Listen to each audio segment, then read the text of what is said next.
भी संपन्नता है और नारियल के वृक्ष वहां बहुत है, हरियाली बहुत है। नारियल के फल का पानी भी हार्ट के लिए, स्वास्थ्य के लिए लाभदायक होता है। लेकिन लाभदायक होने का अर्थ ये नहीं है कि आप 10 नारियल का पानी पी लो, तो नुकसानदायक भी हो जाएगा।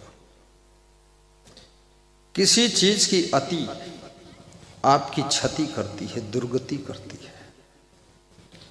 इसलिए सीमाओं में जीना सीखो, मर्यादा में रहना सीखो, लिमिट में खाना पीना सीखो। स्वाद तो गले तक पेट भर जाए तो भी जीभ स्वाद बताएगी। जीभ का धर्म है स्वाद बताना, मन का धर्म है कि और। लेकिन आपको ब्रेक लगाना है। भोजन खाने से पहले 2 सेकंड विचार करके कहिए कि आज कम खाएंगे, और जिस दिन तुम कहोगे कम खाएंगे उसी दिन मन समझाएगा और ले लो, थोड़ा और ले लो। ऐसा पराठा कहाँ मिलेगा, ऐसे बाफले, अरे देखा जाएगा, फिर कल से कम खा लेंगे। ऐसा कहते कहते 60 साल की उम्र निकल गई है, कल से कम खाएंगे और रोज ज्यादा खा लेते हैं। और ज्यादा खाने के दुष्परिणाम बहुत है। सबसे पहली बात, आपका चेहरा बदसूरत हो जाता है। दूसरी बात, गहरी नींद न सोने से आपकी मुखमंडल की सुंदरता धीरे धीरे फीकी हो जाती है। जोर से 24 घंटे में ना हंसने से आपकी सुंदरता धीरे धीरे कम हो जाती है। और चिंता करने से धीरे धीरे चेहरा भूत प्रेत चुड़ैल जैसा हो जाता है। इसलिए थोड़ा जोर से हंस भी दिया करो। कभी कभी मैं लोगों को देखता हूं कि लोग ऐसा मुंह बना बना कर बैठते हैं, मुझे लगता है भूत प्रेत बैठे हैं क्या। लंबे लंबे चेहरे। कितना इंसान ईगो प्रॉब्लम में फंस गया, हंसने में भी उसको बड़ी शर्म लग रही है। जब हंसने में भी संकोच लगने लग जाए और जहां बैठो वहीं नींद आने लग जाए, तो समझ लेना तुम्हारे मन के अंदर कोई न कोई बारीक रूप से सूक्ष्म ऐसा दुख है जिसकी चिंता रहती है। दुख और चिंता दोनों एक ही सिक्के के 2 पहलू हैं। दोनों साथ साथ रहते हैं। तुम जब सोने चलते हो, गहरा दुख तुम्हें याद आता है, फिर चिंता हो जाती, तो फिर गहरी नींद नहीं आती। और ये सबसे बड़ी सजा है, सबसे बड़ा दंड है। याद रखना, प्रकृति में यदि तुम कोई गलती करोगे तो प्रकृति पहला दंड देती है, तुम्हारी नींद भंग हो जाती है। नींद भंग हो जाती है। ये जेल में क्या दुख है, कुछ नहीं। वहां तो खाओ पियो सो, कुछ थोड़ा बहुत करो, अलम दलाली। दुख तो यही होता है। मन के अंदर संताप होता है, मन के अंदर पीड़ा होती है, आपकी मन की शीतलता समाप्त हो जाती है। कबीर कहते हैं, नर हरि दौ लाग विकार बिन ईंधन मिले न बुझावन हारा। हे नर, हे मनुष्य, तू हरि के चरणों में लग जा, भगवान की भक्ति में लग जाओ, गुरु भक्ति में लग जाओ, सत्संग में डूब जाओ। भक्ति की प्रथम सीढ़ी सत्संग है। भक्ति के अनेक रूप हैं। भगवान श्री राम ने शिवरी को भक्ति के 9 रूप बताया, जिसमें पहला रूप सत्संग बताया। ये जो आप सत्संग सुन रहे हो, ये भक्ति का प्रथम रूप है। सत्संग के बिना भक्ति के स्वरूप की पहचान ही नहीं होती है। प्रथम भगति संतन कर संगा, दूजे रति कथा प्रसंगा। सोचना है, दूसरी भक्ति जो कथा हो रही है, सत्संग हो रहा है, प्रवचन हो रहा है, उसमें रति होना। दूजे रति मम कथा प्रसंग। राम कहते हैं जो मेरी कथा हो रही है, राम कथा हो रही है, या आत्मा राम के कल्याण की कथा हो रही है। सत्संग को कथा भी कहते हैं, लेकिन कथा में एक लंबी कहानी होती है और प्रवचन में फिक्स कोई कहानी नहीं। ना फिक्स राम की कहानी है, ना कृष्ण की कहानी है, ना कबीर की कहानी है। प्रवचन तो ऐसे है जैसे अनेक फुलवारी के फूलों को तोड़ करके प्रेम के धागे में माला गूंथ दी गई है। प्रवचन तो एक माला है, और जो लोग प्रवचन की माला को पहनते हैं उनके जीवन की माला सुंदर हो जाती है। जीवन की माला सुंदर हो जाती है। प्रवचन में कोई एक ज्ञान का फूल रामायण से, दो फूल श्रीमद् भगवत गीता से, एक फूल उपनिषद से, कहीं शास्त्र से, कहीं नीति से, कुछ कबीर के बीजक से, कहीं मीरा के पद छंदों से थोड़ा थोड़ा ज्ञान लेकर प्रवचन की माला गूंथी जाती है। आप गुरु को फूलों की माला पहनाते हो, फूल की माला भी सुगंध देती है, सौंदर्य देती है। गुरु आपको प्रवचन की माला पहनाता है। प्रवचन की माला पहनने के बाद आपके जीवन की माला की सुगंध बढ़ जाती है और जीवन का सौंदर्य बढ़ जाता है। फिर लोग कहते हैं आप बहुत अच्छे हो। बोली सद्गुरुदेव की जय। इसलिए राम कहते हैं प्रवचन में रति होना चाहिए। रति का मतलब प्रेम होना चाहिए। प्रेम विहीन मन जब प्रवचन सुनता है तो न कुछ समझ में आता है, न कुछ अंदर उतरता है। राम कहते हैं प्रेम दक्षिणा है, प्रेम भेंट करिए। प्रेम विहीन जीवन रेगिस्तान है, धूल ही धूल है। प्रेम से भरा हुआ जीवन हरा भरा है, जहां पर सुख शांति के फूल ही फूल है। घर हो, परिवार हो, समाज हो, आपका बिजनेस का क्षेत्र हो, लेकिन प्रेम हर जगह अपना महत्व रखता है। धीरू भाई अंबानी बहुत बड़ा उद्योग करते थे, लेकिन अपने कर्मचारियों से पूछते थे काम करने में आनंद आ रहा है कि नहीं। बड़े बड़े कर्मचारियों से स्वयं बात करते थे, थोड़ा पहचान भी रखते थे, क्योंकि कर्मचारी वेतन पर काम तो करता है लेकिन उसके अंदर भी प्रेम की भूख होती है।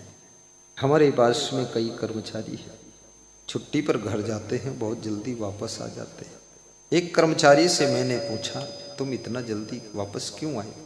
तो उसने कहा अच्छा ही नहीं लगता वहाँ पर। हमने कहा तेरा घर वहाँ, जन्म वहाँ, माँ वहाँ, बाप वहाँ, तू वहाँ, फिर यहाँ। बोले आपके यहाँ अच्छा बहुत लगता है। तो मैंने कहा तुझे साधु थोड़ी बनना है, तुझे तो गृहस्थ बनना है, घर परिवार संभालना है। हम तो साधु संत हैं, हमारा तो कोई घर परिवार है नहीं, तो वहाँ का तो पूरा तार कट चुका है, और तेरा तो मुश्किल मामला है। बोले मुश्किल कुछ भी हो, कभी कभी जाऊंगा, बाकी यही ठीक है। याद रखना जहाँ प्रेम मिलता है जीव वहाँ टिक जाता है। प्रेम का भूखा हुआ ये जीव, ये जो स्त्रियों के जीवन में बड़ा संघर्ष है। इनको मायके की तरफ से प्रेम मिलता है और ससुराल में भी प्रेम मिलता है, और जिधर का प्रेम का पलड़ा भारी हो जाता है उधर ये ज्यादा अपने जीवन की गाड़ी को मोड़ती है। इसलिए सासू के सामने भी चुनौती खड़ी हो जाती है, नई नई लाड़ी आई है, इसको प्रेम में डुबाइए, नहीं तो ये बार बार लहंगा घंघरा उठाकर भागेगी मायके की। लेकिन याद रखना, अगर स्त्रियों के ससुराल का प्रेम यदि थोड़ा कम भी है फिर भी उसमें दम है, और मायके का प्रेम अगर ज्यादा है तो भी उसमें कोई फायदा नहीं है, क्योंकि मायका का प्रेम जो होता है वो अब उसकी कोई जड़ नहीं है, कोई मूल नहीं है, अब अंबर बेल हो गया है, क्योंकि वहां तुम्हारी भाभी आ चुकी है, अब वहां सरकार बदल रही है। अब वहां का शासन प्रशासन कोई और प्रधानमंत्री बनने वाला है, इसलिए बेटी मायके की तरफ ज्यादा रुचि मत लो, अब ससुराल में ही ध्यान लगाओ। कितने लोग कहते हैं हमारे ससुराल में हमको कोई प्रेम नहीं देता है।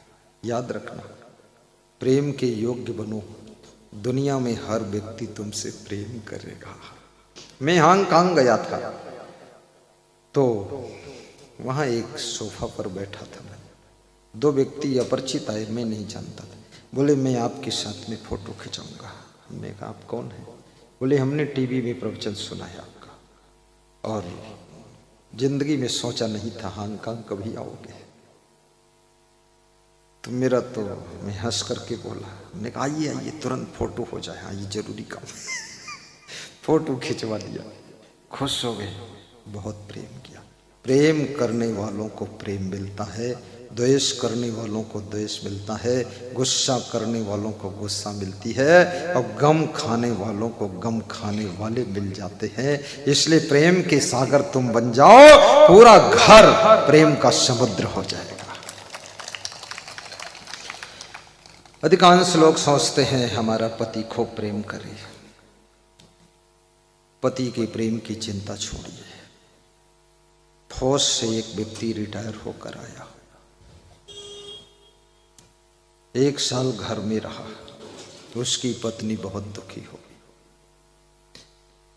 कभी कभी रोती थी, कभी कभी शिकायत करती थी पड़ोसी स्त्रियों से कि मेरा पति फौज में था, सर्विस में था, रनिंग में था तो ठीक था, घर में आ गया रिटायर होकर, अब हमसे प्रेम नहीं करता है, बहुत कम प्रेम करता है, बोलता कम है।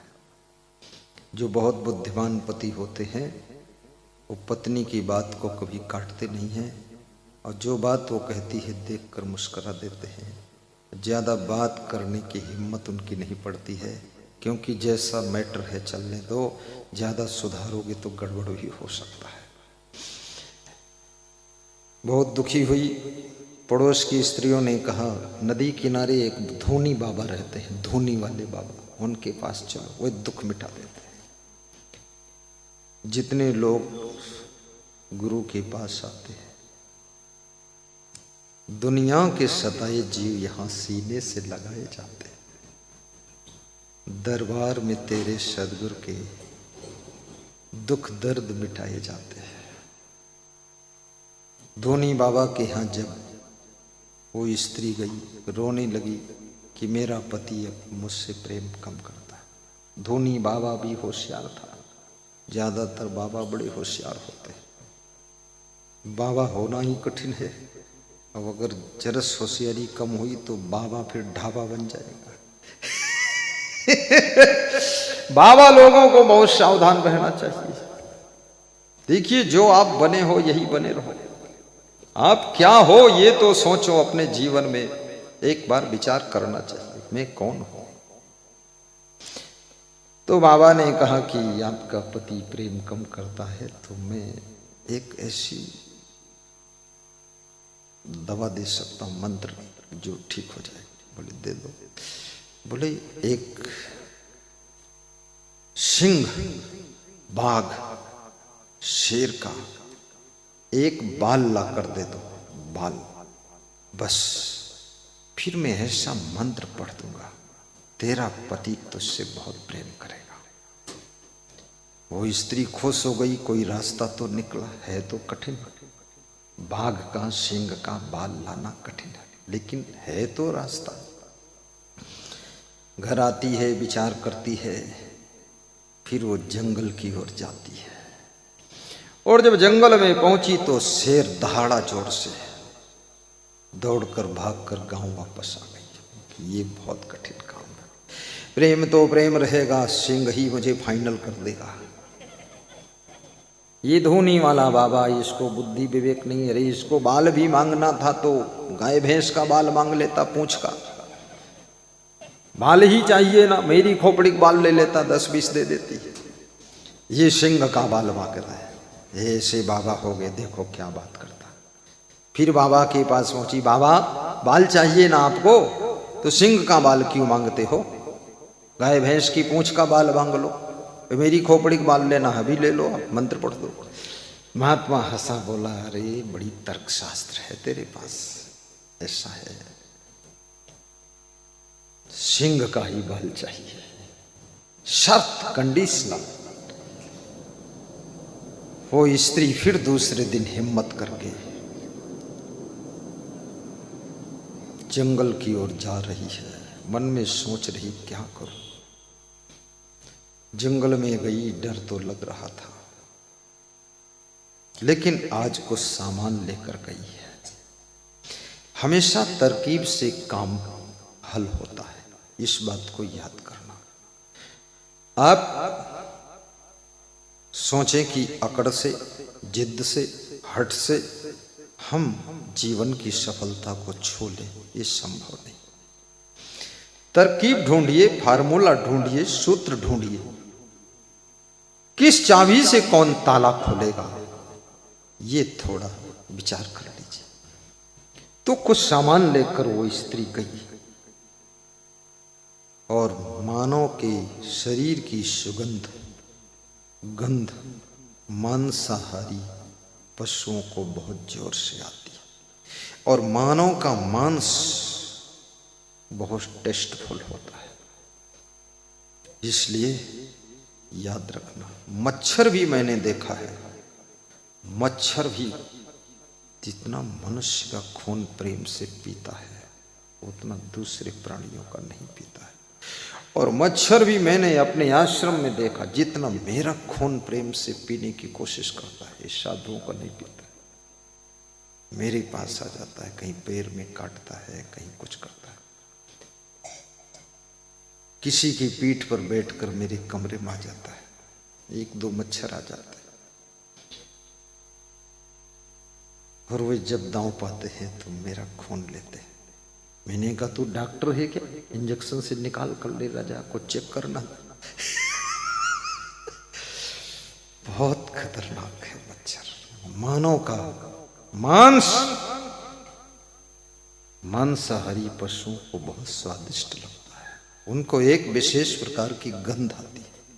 इसलिए कभी भी जंगल में गाड़ी लेकर आप निकल रहे हैं, वहां फ्रेश होने के लिए, तमाशा देखने के लिए गाड़ी मत रोकिए, कांच मत खोलिए, गेट मत खोलिए, नीचे मत उतरिए, चुपचाप गाड़ी धीरे धीरे लेकर निकल जाइए। क्योंकि पशु के मन का कुछ ठिकाना नहीं है, कब उसका मूड बदल जाए, कहां छिपा बैठा हो शेर बाघ। ज्यादा पिकनिक मनाने की कोशिश भी मत कीजिए। तुम्हारे घर से अच्छा पिकनिक का सेंटर कोई हो ही नहीं सकता है। और आपके घर में रोज भोजन नाश्ता जो भी है पिकनिक के भाव से ही खा लीजिए। पिकनिक में होता क्या है, खिचड़ी खिचड़ा बनाते हैं, बाटी वाटी बनाते हैं, जला भुना बनाते हैं, घास पत्तों में बैठकर खाते हैं यूं त्यों। और अपने घर में कितना साफ सुथरा डाइनिंग टेबल है और फर्स्ट क्लास भोजन बनता है, तो आप उसमें खुश नहीं होते। वहाँ जंगल बंगल घास फूस में बैठकर खाते हो, कहीं बिच्छू डंक मार दे, फालतू काम मत करो, अपने घर में ही पिकनिक मना लो और यही प्रेम से खा लो, बस झंझट खत्म। शरीर की सुरक्षा की भी चिंता रखिए, समय बर्बाद मत करिए। पिकनिक उकनिक में सुख शांति मिलने वाली नहीं। कुछ लोग सोचते हैं पिकनिक मना लूंगा थोड़ा टेंशन कम हो जाएगी, टेंशन कम नहीं होगी। टेंशन तो मन में है, पिकनिक तो शरीर से मना रहे हैं। टेंशन तो तुम्हारे घर की अव्यवस्था के कारण है, टेंशन तो तुम्हारे सिस्टम में डिस्टर्ब है कहीं उसके कारण है। और वहाँ जंगल में बैठकर बाटी खा रहे हो, उससे कोई टेंशन मिटने वाली? फालतू खुराफाती काम कर रहे हो, टाइम बर्बाद कर रहे हो। मैं तो कभी पिकनिक विकनिक बनाता ही नहीं, फालतू काम करता ही नहीं, जंगल बंगल देखता ही नहीं, न पहाड़ नदी देखता हूं। उसमें क्या देखना है? अपनी जिंदगी को देखिए, अपने परिवार को देखिए, समाज को देखिए, देश को देखिए, अपने उद्योग धंधे को देखिए, अपने बच्चों को देखिए। वो स्त्री जंगल पहुंची, उसने फट से डिसीजन लिया और पेड़ के ऊपर चढ़ गई। इसलिए स्त्रियों को पेड़ पर चढ़ना भी सीखना चाहिए। आजकल की स्त्रियां तो पेड़ पे चढ़ना तो अलग है, एक सीढ़ी की पगतिया चढ़ने में ही धड़ाम से गिर जाती है। थोड़ा शरीर को फिटनेस रखो, संभाल कर रखो।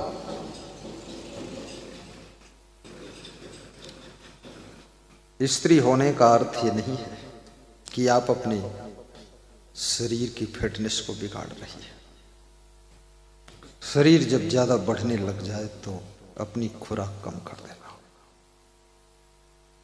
1 महीने के लिए थोड़ा सा संयम परहेज कर लीजिए, फल ग्रहण कर लीजिए, थोड़ा भोजन की मात्रा कम कर दीजिए। तिलक लगाने के लिए हमारे महान संत आ रहे हैं। बेटियों की ओर, महिलाओं की ओर बेटी तिलक लगाएगी, पुरुषों की ओर हमारे संत जी तिलक लगाएंगे। साहिब बंद की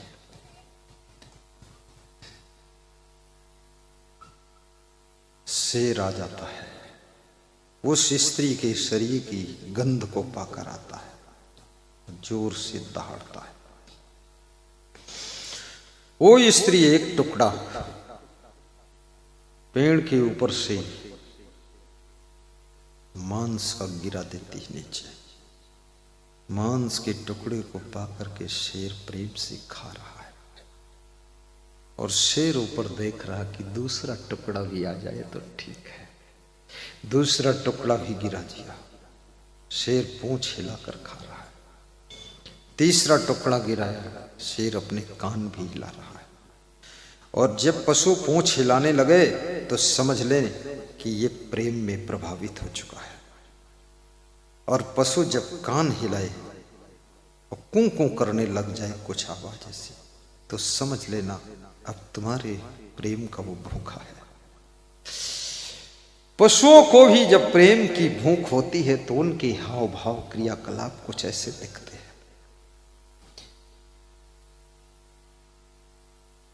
इसलिए जिस समय तुम्हारी पत्नी दौड़ दौड़ कर काम घर में करने लग जाए तो समझ लेना ये तुम्हारे प्रेम में डूबी हुई है। और जिस समय तुम कहो चाय लाइए, उठने में ही 5 मिनट लग जाए तो समझ लेना अब इसको तुम चाय ला कर दे दो, उसी ठीक रहेगा, ये चाय वाय नहीं लाएगी। इसका प्रेम धीरे धीरे कम हो गया। प्रेम दौड़ाता भी है, प्रेम स्पीड बनाता है, प्रेम बहुत तेज काम कराता है। प्रेम की लीला अपरंपार है, और प्रेम में बीमारी भी दूर हो जाती है। इसलिए प्रेम को बढ़ाइए। कबीर कहते हैं ना, 2.5 अक्षर प्रेम का पढ़े सो पंडित होए, पोथी पढ़ी पढ़ी जग मुआ, पंडित हुआ ना कोई। प्रेम पाठ का चोल ना पहिर कबीरू नाच। प्रेम के गर्भ से सुख का जन्म होता है। आप अपने माता पिता को प्रेम कीजिए, देखिए वे बहुत कम बीमार होंगे। 10 मिनट उनके पास बैठकर मीठी मीठी बातें कीजिए, वे बहुत कम बीमार होंगे। माता पिता को बुढ़ापे में भी जोर से हंसाइए, देखिए बहुत कम बीमार होंगे। अपने परिवार के साथ में भी समय निकालकर थोड़ा बैठा करो, थोड़ा प्रेम चर्चा कर लिया करो, थोड़ा उनकी प्रेम की मीठी मीठी बातें सुन भी लिया करो। अपनी बेटियों के लिए भी समय निकालिए, अपने बेटों के लिए भी समय निकालिए। ऐसी जगह पढ़ने के लिए उनको मत डाल दीजिए जो साल भर मिलन ही ना हो। याद रखना, मनुष्य एक ऐसा प्राणी है, अगर बहुत दिनों तक मिलन न हो तो इसके भीतर का प्रेम भी धीरे धीरे धीरे धीरे फीका होता है। मिलने से प्रेम में ताजगी आती है। इसलिए तो जो लोग टीवी में प्रवचन सुनते थे, अभी एक बिश्नोई परिवार आया था मेरे पास, अभी एक और जगदीश साहब आए पाली से। खड़े हो जगदीश साहब पाली वाले। ये देखो, टीवी में प्रवचन सुना, यूट्यूब में प्रवचन सुना, वो बिश्नोई परिवार एक आया था, बिश्नोई खड़े हो, ये सब प्रवचन से बैठो, प्रेम मिलने के लिए इनको यहां ले आता है। उम्र है ज्यादा, ठंडी भी है, बादल छाए हैं, उम्मीद है आंधी तूफान ना आ जाए, कुछ आया नहीं। मोहनलाल सोलंकी से किसी ने कहा कि ये 3 दिन जो प्रवचन तुम्हारा है, इसमें मौसम बिगड़ा हुआ, मौसम विभाग सूचना दे रहा है। तो उन्होंने कहा अब जो भी विभाग सूचना थे, अब मैं तो जो करना था कर दिया, मेरा गुरु जाने, हम नहीं जानते। अब गुरु को भी ये पता नहीं था जोधपुर में बादल छा जाएंगे। गुरु के सामने भी बड़ी कसौटी है, गुरु को बड़ा झंझट है। एक आदमी का लड़का भाग गया, उसने लखनऊ में बड़ा परेशान हो गया, तो उसकी पत्नी ने कहा मेरा गुरु सच्चा होगा तो मेरा लड़का आज शाम 5 बजे आ जाएगा। गुरु को पता भी नहीं कब भागा, क्यों भागा, क्या क्या हुआ, और मेरे को दांव पे लगा दिया, 5 बजे ना आए तो गुरु फंस जाए, झूठा गुरु हो जाए, लफड़ा। मेरा सम्मान बच गया, वो 5 बजे आ भी गया। तो हमने कहा चलो, वो लड़का मिला, मैंने कहा तू क्यों भागा था? बोले घर के लोग बहुत डांटते थे। तो हमने कहा अरे तू तो डांटा गया, गलती किया, जो भी किया, लेकिन मेरा सम्मान दांव पे लगा दिया तेरी माँ ने। बोले गुरु फल तुम बनते हो क्या, दांव पर तो लगोगे ही। मैंने उसको लड़के को समझाया भागना मत। आज वो MBBS डॉक्टर बन गया, तब से नहीं भागा है। लखनऊ में MBBS डॉक्टर है। याद रखना, माँ बाप की डांट सह लो तो डॉक्टर बन सकते हो, और माँ बाप की फटकार सह लो तो जज भी बन सकते हो, और माँ बाप का टाइट अनुशासन सह लो तो IAS अफसर भी बन सकते हो, और गुरु के अनुशासन को सह लो तो महान संत बन सकते हो। गुरु के नियम का पालन कर लो। मेरा गुरु कहता था तुम महान बनोगे, तो मैंने कहा मैं महान बनूंगा, तो आप जैसा महान बनूंगा कि और थोड़ा ऊपर जाऊंगा? बोले ऊपर जाओगे तुम? तो हमने कहा बिल्कुल ऊपर चला जाऊंगा कि यहीं रहकर ऊपर रहूंगा? बोले तुम मजाक बहुत करते हो। तो हमने कहा अरे आपको हंसाने के लिए बोल देता हूँ। मेरा गुरु बहुत कम हंसता था, लेकिन उसको मैं हंसाता था। ऐसी बात बोलकर वो ऐसे फिर कपड़ा मुंह में लगा के हंसते थे, ज्यादा हंसते थे। गुरु को भी हंसाइए, खुश कीजिए, ऐसे क्रियाकलाप करो। शिष्यों को भी हंसाइए, अपनी पत्नी को भी जोर से हंसाइए, पति को भी हंसाइए। पति की सेवा केवल बाफले खिलाने से नहीं होगी, पति को थोड़ा हंसाने की कला भी सीखो। कितनी पत्नियां भोजन टॉप नंबर का बनाती है, लेकिन इंजेक्शन सुबह शाम ऐसा लगाती है कि पति हंसी खुशी सब खत्म, टेंशन में पड़े। हाँ, भोजन भी टॉप का खिलाओ, लेकिन थोड़ा सा बात ऐसी करो, हंसे वो। हंसना जरूरी है।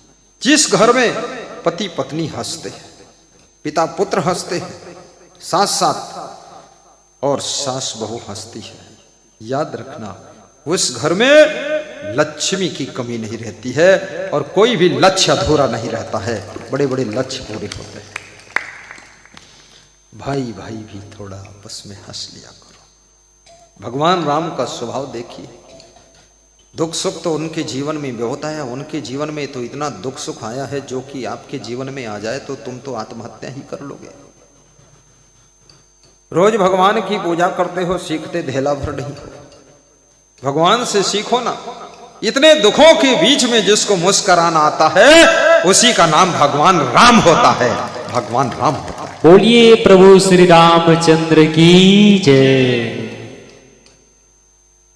और भगवान कृष्ण जब जन्म नहीं हुआ था, मां के गर्भ में भी नहीं आए थे। उनके मामा कंस कृष्ण की मां को तलवार से मारने जा रहे थे। देखो, मां के ऊपर ही संकट आ गया, मां मर जाएगी तो ये कृष्ण कैसे जन्म लेगा। लेकिन ना मां मरी ना कृष्ण मरा, मरा वही जो मारने जा रहा था, वही मरा। कंस मरा। मामा भी अगर अत्याचार करता है तो भांजे का हक है कि मामा का भी सफाया किया जाए, मामा का पाजामा फाड़ दिया जाए।